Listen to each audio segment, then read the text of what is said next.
Dapoli ST डेपोमध्ये आज सोमवारी 27 ऑक्टोबरला नवीन ई बसेस सेवेचा शुभारंभ मोठ्या उत्साहामध्ये संपन्न झाला। राज्याचे गृहराज्यमंत्री योगेश कदम यांच्या शुभ हस्ते या आधुनिक आणि पर्यावरणपूरक बस सेवेचं उद्घाटन करण्यात आलं।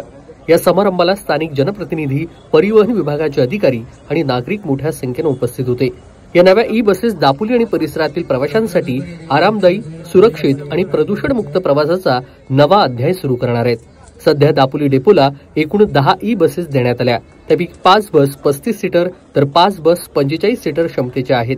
या बसेसमध्ये अत्याधुनिक सुविधा असून आवाज आणि धूर प्रदूषण शून्य आहे। परिवहन अधिकाऱ्यांच्या माहितीनुसार या ई बसचा वापर प्रामुख्याने दापोली खेड, दापोली हरणय, दापोली मंडणगड अशा महत्त्वाच्या मार्गांवर होणार आहे। या उपक्रमांमुळे प्रवाशांना दर्जेदार सेवा तर मिळेलच, पण पर्यावरणाच्या दृष्टीने हे पाऊल महत्त्वाचं ठरणार आहे।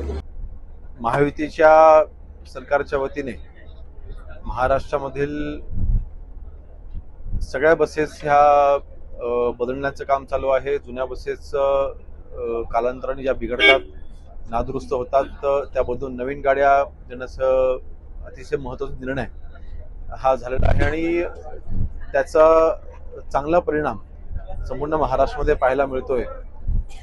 माझ्या दापोली मतदारसंघामधील दापोली तालुक्यामध्ये विशेषतः ह्या नवीन बसेस सरकारच्या वतीने येत असताना ई बसेस म्हणजे प्रदूषण विरहित आणि पूर्णपणे इलेक्ट्रिक मध्ये चालणाऱ्या बसेस आज दाखल झालेल्या आहेत।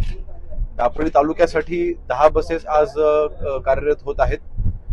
पुढच्या काही कालावधीमध्ये अजून 15 बसेस, अजून जवळपास 25 बसेस ह्या दापोली तालुक्याला मिळणार आहेत। तशाच 35 बसेस ह्या खेड तालुक्याला देखील मिळणार आहेत आणि म्हणजे ई बसेसच्या माध्यमातून अतिशय चांगली सुविधा ही सरकारच्या वतीने जनतेसाठी उपलब्ध करून दिलेली आहे। मी महाराष्ट्र राज्याचे मुख्यमंत्री देवेंद्र फडणवीस साहेब, उपमुख्यमंत्री एकनाथ शिंदे साहेब, माननीय अजितदादा आणि परिवहन मंत्री सरनाईक साहेब यांचं मनापासून अभिनंदन करतो, आभार मानतो जनतेच्या वतीने। अतिशय चांगली सुविधा आणि आपण बस जर का पाहिली तर सगळ्या सुविधा उपलब्ध असलेली ही बस आहे आणि इलेक्ट्रिक बस म्हटल्यानंतर मला वाटतं 2 तासाच्या चार्जिंगने 300 किलोमीटर ही बस धावू शकते आणि आपल्याला कल्पना आहे की आता बहुतेक महाराष्ट्रामध्ये सगळ्याच ठिकाणी आता चार्जिंगचे पॉइंट्स आता उपलब्ध करून महाराष्ट्र सरकारने दिलेले आहेत। तर अशा वेळेस एक चांगली सुविधा ही सर्वसामान्य नागरिकांकरिता, महाराष्ट्रामधल्या सर्वसामान्य नागरिकांकरिता महायुती सरकारने उपलब्ध करून दिलेली आहे। मी जनतेच्या वतीने पुन्हा एकदा माननीय मुख्यमंत्री महोदयांचा आणि आमच्या दोन्ही